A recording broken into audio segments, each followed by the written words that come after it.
नमस्कार मित्रांनो, ठरलं तर मग या मालिकेच्या आजच्या भागात आता साक्षी सायलीला दिसलेली आहे. साक्षी सायलीच्या समोर आल्याने इथे भयंकर धमाका होणार आहे. जरीही अर्जुन हा सायलीवर विश्वास ठेवत नसला तरीही सायली ही तिच्या डोळ्यासमोरून कधीही साक्षीला विसरू शकत नसते. म्हणूनच आता तिच्या लाडक्या मधुभाऊंना अडकवणारी साक्षी ही कशा प्रकारे आता सायली पकडणार आहे. आणि त्याचबरोबर इथे आता सचिनचा खरा चेहरा जेव्हा साक्षी समोर येणार तेव्हा साक्षी आता सचिनचे काय हाल करणार आहे आणि त्यानंतर सचिनची त्यावर काय प्रतिक्रिया असेल, सगळं नेमकं काय घडेल, साक्षीची आणि प्रियाची आता कशी वाट लागणार आहे हे आपल्याला आताच्या या भागात पाहायला मिळेल. त्यामुळे व्हिडिओ अगदी शेवटपर्यंत नक्कीच बघा.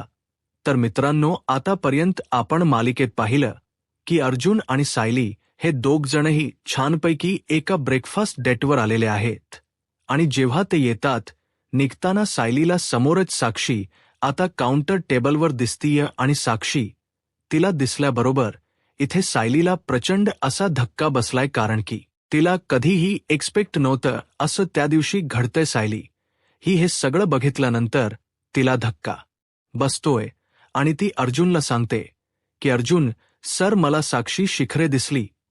तरीही अर्जुन विश्वास ठेवायला तयार नाहीये, कारण की साक्षी शिखरे ही अगोदरच जेलमध्ये असताना तिचा खून झालाय आणि तिचे सगळे अंतिम विधी हे महिप्तने ओळखलेले आहेत. म्हणूनच आता बरोबर अर्जुनला माहीत आहे की साक्षी शिखरे जिवंत नाही, परंतु तरीही सायली हिला कुठेतरी आणखी असंच वाटते की तीच जिवंत आहे. आता सायली घरी येते. अर्जुन त्याच्या ऑफिसला निघून जातो. सायली आल्यानंतर ती त्याच गोष्टींमध्ये रमलेली असते. काय झालंय, कसं झालंय, या गोष्टी सारख्या सारख्या तिला आठवत असतात. मी आणि अर्जुन सर त्या कॅफेमध्ये गेलो होतो. त्यानंतर त्या कॅफेमध्ये मला साक्षी शिखरे दिसली होती. या सगळ्या गोष्टी आता तिला सारख्या सारख्या रिपीट करून आठवत असतात. जेव्हा सायली घरी येते सगळेजण समोर असतात. रविराज, प्रतिमा, कल्पना, प्रताप, प्रिया सगळेजण असतात. परंतु तरीही सायलीच लक्ष त्यांच्याकडे अजिबातच नसतं. सायली त्याच गोष्टीचा विचार करत असताना तिला आता सगळे जण विचारतात की काय झालंय, तरीही सायली काहीच बोलून दाखवत नाही. परंतु हे सगळं होत असताना प्रिया मात्र बाजूलाच उभी असते. प्रियाला आता तेवढ्यातच साक्षीचा कॉल आलेला असतो, म्हणूनच प्रिया पटकन बाजूला जाते.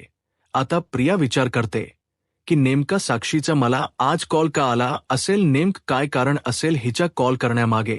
म्हणूनच प्रिया बाजूला जाते आणि साक्षीचा फोन उचलते. तेव्हा साक्षी तिला विचारते की नेमकं काय घडलंय, घरात काही प्रॉब्लेम झाला नाहीये ना, म्हणजे कुठली चर्चा होत नाही ना. तेव्हा साक्षी म्हणते की मला जरा भीती वाटते, तू प्लीज मला भेटायला येतेस का. तेव्हा मग प्रिया विचारते की का काही प्रॉब्लेम आहे का. तेव्हा साक्षी म्हणते की तू प्लीज मला आता फोनवर काही विचारू नकोस, प्लीज प्रिया मला भेटायला ये. तेव्हा साक्षीच्या फोनवर पटकन आता प्रिया निघते आणि तिला ती एक पत्ता देते. मग एका निर्जन ठिकाणी जिथे साक्षी बोलवते तिथे प्रिया पोहोचते आणि प्रिया तिला विचारते की आता काय झालंय सांग, म्हणजे काही प्रॉब्लेम आहे का, तुला कोणी बघितलंय का. तेव्हा साक्षी म्हणते की हो, तू बरोबर ओळखलं, मला पाहिलं आणि ज्यांनी पाहिलं नको ना त्यांनीच मला पाहिलं.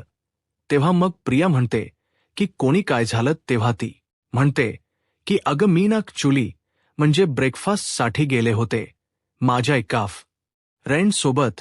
तेव्हा मग तिथे आता प्रियाला शंका येते, म्हणजे हिचा फ्रेंड नेमका कोण असेल. मग ती विचारते की कोण होता तुझा फ्रेंड. तेव्हा मग साक्षी तिला म्हणते की ते प्लीज चुकीचं तू काही विचारत बसू नको, बाकीची इन्फॉर्मेशन विचारू नको, पण मला तिथे ना सायलीने बघितलं. सायली अर्जुनची बायको ऐकल्यावर प्रिया म्हणते की काय माती खाल्लीस तू, तुझ्या लक्षात येते का. साक्षी अगं तिने तुला पाहिलं म्हणजे आता वाट लागली म्हणून समजायची. साक्षी म्हणते की मला खूप भीती वाटते, आता मी काय करू ना, मला काहीच कळत नाहीये. पण तिने मला साक्षी अशी हाक मारली म्हणजे तिने मला ओळखलं, मी इतकं चेंज करूनही स्वतःला. तेव्हा प्रिया म्हणते की आता काय करायचं मला काही सुचत नाहीये, थांब मला काहीतरी विचार करू दे. तेव्हा साक्षी म्हणते की आता नेमकं काय विचार करणार आहेस तू? जर तिने मला बघितलं, प्रिया म्हणते की हो, तिने जर तुला बघितलं ना तर ती काही केल्या तुझा शोध लावणार, म्हणजे लावणारच. मी तर म्हणते की तू ना कुठेतरी बाहेरगावी वगैरे निघून जा, म्हणजे बरं पडेल. निघून गेलीस ना की ती काही तुझा पाठलाग करणार नाही, सोडून दे. तेव्हा आता हे ऐकल्यानंतर लगेचच ती म्हणते की आता आता कुठे जाऊ मी? मग लगेचच साक्षी म्हणायला लागते की प्रिया, तू एक काम कर, तू ना घरी लक्ष ठेव, म्हणजे घरी घरी जे जे काही होते ना ते सगळं मला तू कळवत राहा. म्हणजे जर अर्जुन आणि सायली माझ्याबद्दल काही प्लॅनिंग करत असतील ना तर तसं मला अगोदरच प्रिपेअर्ड राहिला. तेव्हा आता साक्षी ही प्रियाला म्हणते की तू खरंच खूप मोठी माती खाल्लीस, आणि तुला माहिती आहे का आता नागराज काका किंवा महिप्त अण्णा पण नाहीयेत आपल्याला सोडवायला. मग नक्की काय होणार आहे आपलं तुला माहिती नाहीये. जर तू अडकली गेलीस ना तर नाईलाजाने मी पण अडकली जाईन. तेव्हा मग आता त्यावर लगेचच ती म्हणते की बरं, मला आता तू सांगणार आहेस का? मी करते तुझी मदत, पण त्या बदलत तू मला सांग की तू कोणासोबत गेली होतीस? म्हणजे जर अर्जुन आणि सायलीने तुला पाहिलं असेल किंवा ते दुसऱ्या कुठल्याही गोष्टी चेक करायला जातील तर तुझ्यासोबत कोण होतं? आणि या सगळ्या डिटेल्स मला माहीत असायला हव्यात ना, म्हणून मी तुला विचारते. तेव्हा लगेचच ती म्हणते की हो, मी एका माझ्या फ्रेंड, म्हणजे माझा अगदी जवळचा मित्र, म्हणजे क्लोज फ्रेंड, त्याच्यासोबत गेले होते. तेव्हा मग आता लगेचच प्रिया तिला चिडवायला लागते की काय, म्हणजे पुढे काही सुरू आहे का? तेव्हा आता ती म्हणते की प्रिया, हे बघ, ही मस्करीची वेळ अजिबात नाहीये, प्लीज स्टॉप दिस नॉनसेन्स. तेव्हा मग प्रिया म्हणते की बरं, मला सांग मग कोण आहे तो मित्र तुझा? तेव्हा ती फोटो दाखवते आणि म्हणते की हा बघ, हा सचिन, याच्यासोबत मी गेले होते. आता त्याचं नाव ऐकल्यानंतर प्रियाला धक्का बसतो. प्रिया म्हणते की सचिन, बरं, मला जरा फोटो दाखवतेस का तू? तेव्हा फोटो दाखवल्यानंतर प्रियाला मात्र धक्काच बसतो. प्रिया म्हणते की सचिन? तर ती म्हणते की तू ओळखतेस का याला? प्रिया म्हणते की हो अगं, हा तर अस्मिताचा नवरा, म्हणजे अस्मिता सुभेदारचा नवरा हा. तेव्हा हे ऐकल्यावरती साक्षीला मात्र जबरदस्त धक्का बसतो. ती म्हणते की काय, म्हणजे हा अस्मिताचा नवरा आहे याचा अर्थ हा मला डिच करतोय? तेव्हाच ती म्हणते की हो, अगदी बरोबर, म्हणजे हा जेव्हा घरी आला होता ना तेव्हा अर्जुनने याला कलून लावले, म्हणजे तिथे त्यांना हे माहिती नाहीये की तुझं अखेर याच्यासोबत आहे म्हणून, किंवा त्याचं तुझ्यासोबत, पण अर्जुनला हे माहिती आहे की कुठल्या तरी मुलीसोबत त्याच अखेर आहे, आणि त्यासाठी त्याने त्याला घराबाहेर देखील काढले, म्हणजे सगळ्याच सुभेदारांनी ना याला घरातून हकलवलंय, आणि त्यामुळेच हा कुठेतरी राहतोय. एवढं मला माहीत होतं, पण मला हे माहीत नव्हतं की हा तुझ्यासोबत राहतोय. आता हे ऐकल्यानंतर साक्षीच्या पायाखालची जमीन आदरते. साक्षी ठरवते की काही झालं तरीही आता आता या माणसाचा सोक्षमोक्ष मी लावणार. हा मला फसवतोय हा, आणि याच मी आता काही करेल, कारण की अगोदर साक्षीच डोक फिरलेलं असतं सायलीने बघितलं म्हणून. आता सचिनबद्दल नवीन माहिती मिळताच तीच डोक आणखी फिरत. नंतर अर्जुन आणि सायली हे घरी असतात. अर्जुन ऑफिसमधून आल्यानंतर सायली तशीच बसलेली असते. सायली बसल्यानंतर अर्जुन विचारतो की बायको, काय झालंय? म्हणजे तू अजूनही त्या विचारातून बाहेर आली नाहीयेस का? म्हणजे मी तुला जेव्हा फोन केला तेव्हाही तू फोनवर नीटच माझ्याशी बोलली नाहीयेस, काही प्रॉब्लेम आहे का? तेव्हा सायली म्हणते की नाही अर्जुन सर, प्रॉब्लेम काही नाहीये, पण ना काही केला माझ्या डोळ्यासमोरून ना तो क्षणच जात नाहीये. मी खरंच सांगते तुम्हाला, ती साक्षी शिखरेच होती. तेव्हा आता अर्जुन सगळ्या गोष्टी एकंदरीत आठवायला लागतो. अर्जुनलाही आठवतं. अर्जुन म्हणतो की एक मिनिट, मला जरा विचार करू दे. जेव्हा अर्जुन आणि सायली हे दोघजणही नाश्ता करण्यासाठी वगैरे गेलेले असतात त्यावेळेला अर्जुन जेव्हा सायलीचा मोबाईल चार्ज करण्यासाठी लावतो त्याच वेळेला एक जो माणूस किंवा एक व्यक्ती होती ती तिथून ब्रेकफास्ट कलेक्ट करण्याच्या आधीच आपल्या टेबलवर जाऊन बसली, आणि तिथे तो माणूस बोलत होता की म्हणजे तुमचं पार्सल घेऊन जा, परंतु तरीही ती व्यक्ती तिथून निघून गेली. मग मला असंच वाटत की नक्कीच तिथे काहीतरी गडबड असावी. ती साक्षी शिकले तर नव्हती. तेव्हा मग सायली म्हणते की अर्जुन सर, मला खरंच वाटतंय, म्हणजे तुम्ही प्लीज मस्करी करू नका, पण मी तुम्हाला खरं सांगते कारण माझा अंदाज कधीही चुकत नाही. आता अर्जुन हळूहळू बोलायला लागतो आणि त्याच्याही डोक्यात विचार येतो. तो म्हणतो की येस, म्हणजे मी ते मागचं लोखंडे प्रकरण विसरू शकत नाही. त्यावेळेला तू कशा प्रकारे त्यांना बरोबर ओळखलं होच, हे तुझे आईवडील नाहीत हे तू बरोबर जाणलं होच, आणि मधुभाऊने पण तेच सांगितलं होतं. मग सायली म्हणते की हो, आताही मला तेच वाटते की ती साक्षीच आहे, आणि त्यामुळे मी या गोष्टी कधीही विसरू शकत नाही. त्याबरोबर आता इथे अर्जुन म्हणतो की मग आपण शोधायचं कसं, किती साक्षी होती की आणखी कोणी. मग त्यावर अर्जुन म्हणतो की थांब, आपल्याला बाकीच्या गोष्टींना लक्षात यायला हो. तेव्हा मात्र इथे अर्जुन म्हणतो की सायली, आपण शोधूया ही साक्षी असेल तर मग खूप मोठा प्रॉब्लेम होऊ शकतो. याचा अर्थ महिप्त चिकरे आतमध्ये तरीही डेंजर्स आहे. बाकीच सगळं कारण की साक्षी शिखरे बाहेर आहे. आणि इथे आता किचनमध्ये सायली नेहमीप्रमाणे सगळ्यांसाठी स्वयंपाक करायला आलेली असते. आणि स्वयंपाक करत असताना तिच्या म्हणजेच पोळ्या करत असताना तिच्या हाताला जरास भाजत, तिचा हात आता भाजल्याबरोबर ती आईग असं ओरडते. तिच्याबरोबर लगेच धावत धावत प्रतिमा उठते आणि तिच्या बाजूला जाऊन उभी राहते आणि म्हणते की तू या आधी बघ. अगोदर नळाखाली तिचा हात धरते आणि म्हणते की हे काय चाललंय अग तुझं सायली, तुला कळते का? अगं इतक्या कुठल्या विचारास दंग होतीस तू, म्हणजे तूच तुझा हात भाजला तरीही तुझं लक्ष नव्हतं. त्यानंतर मग सायलीचा हात ती धरून पटकन बाजूला बसवते आणि इथे टेबलवर बस, जरा बस, मी तुला हाताला क्रीम लावून देते असं म्हणते. तेव्हा मग प्रतिमा, त्या मला काही झाले नाहीयेत का, असू द्या, ते छोटं मोठं होत राहतं असं सायली म्हणते. तेव्हा मग लगेचच प्रतिमा म्हणते की असं कसं चालेल, तन्वी लक्ष द्यायला हवं ना. आता तिने तिला तन्वी अशी हाक मारल्याबरोबर सगळेजण त्या दोघींकडेच बघत बसतात. म्हणजे अचानकच हिने तन्वी अशी हाक कशी बरं मारली असेल, या सगळ्या गोष्टींचा विचार सगळेजण करतात. कारण की थोड्या दिवसांपूर्वी सायलीने रविराजला बाबा अशी हाक मारली होती आणि आज अचानक प्रतिमाने सायलीला तन्वी अशी हाक मारली. त्यामुळे नक्की काय आहे हे कोणालाही कळत नाही. यांच्यामधलं हे जे बॉन्डिंग असतं ते कितीही काही केलं तरीही लपतं नसतं.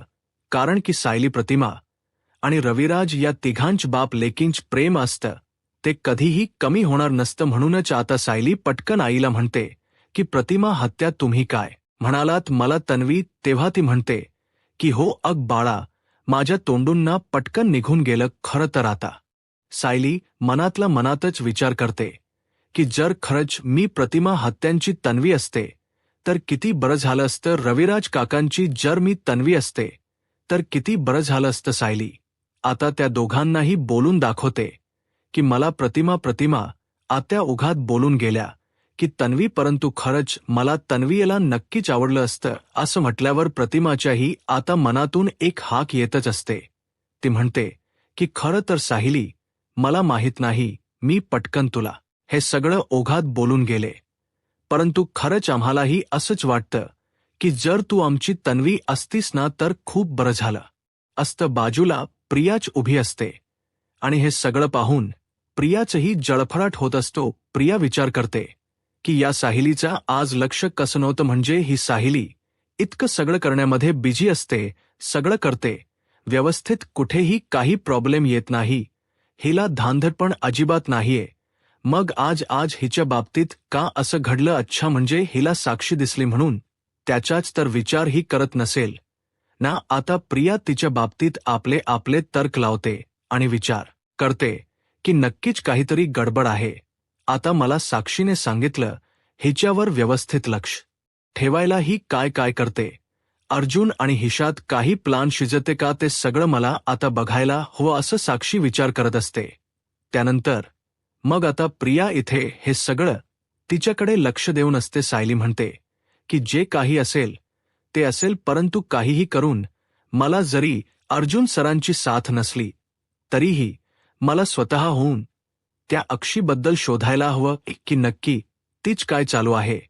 तर इथे अर्जुन आणि सायली दोघ जणही त्याच गोष्टीवर आता रात्रीचे बोलत असतात. सायली म्हणते की अर्जुन सर, मला शक्यता नाही, मला संशय नाही, तर मला दाट माहिती आहे की ती होती साक्षी. अर्जुन म्हणतो की जर ती साक्षी असेल ना, तर तिला बाहेर मोकाट फिरण्याचा काही अधिकार नाही.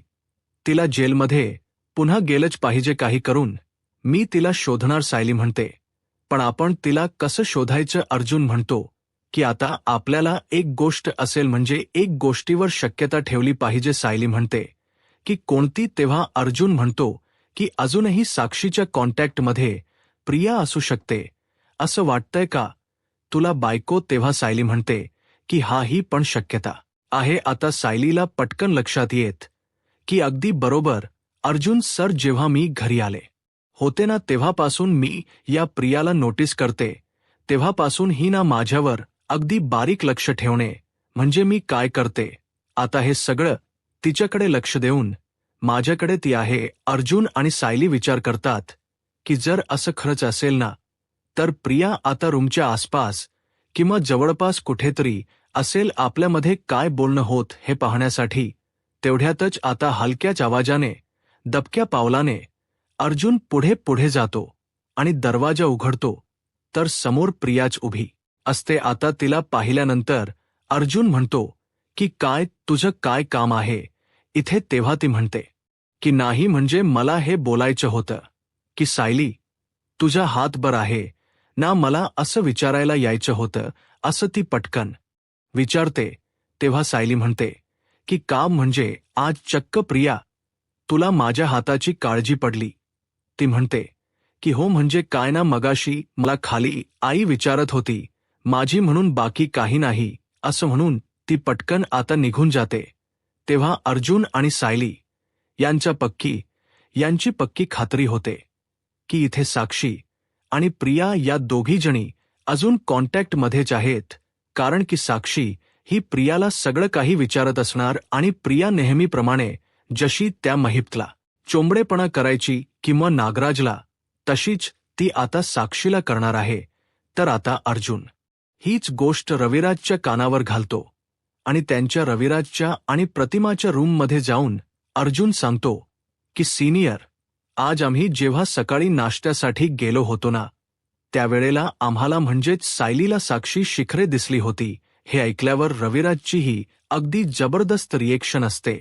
त्यालाही धक्काच बसतो. तो म्हणतो की काय, हे कसं शक्य आहे? त्यावेळेला मग अर्जुन आणि सायली घडलेला सगळा प्रकार हा रविराजला सांगतात आणि काहीही करून तिला शोधावं लागेलच, आणि जर तिला आपण शोधलं नाही तर आणखी प्रकरण पुढे चिघरू शकतं. रविराज म्हणतो की जर असं असेल नसतं अर्जुन, काहीही माझ्याकडून मदत हवी असेल ती सांग, मी तुम्हाला मदत करायला नक्की तयार आहे. पण काही झालं तरीही त्या साक्षी शिखरेला सोडायचं नाही. मग अर्जुन आणि सायली ठरवतात की पहिल्यांदा तर आपण त्या प्रियाचा पाठलाग करायचा. प्रिया कुठे कुठे जाते, काय करते, या सगळ्या गोष्टींवर बारीक लक्ष ठेवायचं. जेव्हा प्रियाला आपण शोधू तेव्हाच आपल्याला साक्षी सापडेल. आता त्या तिघांचेही ठरतं की कसंही करून प्रियावरती अगदी बारीक लक्ष ठेवायचं. आता प्रिया जेव्हा घराच्या बाहेर पडलेली असते तेव्हा कुठलाही प्रॉब्लेम किंवा कुठलाही आरडाओरडा न करता साईलाही तिथून बाहेर पडायचं असतंच. त्यामुळे आता प्रिया जेव्हा हा बाहेर जाऊन फोनवर बोलत असते की कुठे भेटायचंय ते सगळं सायली गुपचूप ऐकत असते. आता प्रिया बाहेर आल्याबरोबर म्हणते की ठीक आहे, मी या लोकेशनवर पोहोचते लवकर, परंतु तू पण लक्ष ठेव आसपास कोणीही तुला बघायला नको वगैरे. तेव्हा आता हे सगळं सायली अर्जुनला येऊन सांगते आणि अर्जुनला म्हणते की अर्जुन सर, आपल्याला पटकन निघायला हवं, कारण प्रिया आता बाहेर निघते. प्रियाबरोबर अगदी सकाळचीच वेळ घाटते, कारण की तिला माहीत असतं सकाळच्या वेळेमध्ये सगळे आपापल्या कामाच्या गडबडीत असतात, त्यामुळे कोणीही काहीही प्रॉब्लेम नाही. आता साक्षी ही प्रियाला बोलते, तर खरं की आपण लवकरच भेटू, परंतु त्याच दरम्यान इथे आता अस्मिताच्या बाबतीत काहीतरी त्याचं बघणं सुरू असतं. म्हणजे सचिनच. आता सचिनच्या या सगळ्या गोष्टी ती बघते आणि तिला धक्काच बसतो, कारण की तो अस्मिताचाच फोटो बघत असतो. आता तो फोटो बघत असताना तिला जबरदस्त राग येतो आणि ती त्याला विचारते की हे सगळं काय सुरू आहे, तू कोणाचा फोटो बघतोयस आणि इथे, आणि तो फोटो देत नाही किंवा तिच्याशी म्हणजेच नॉर्मली वागत नाही.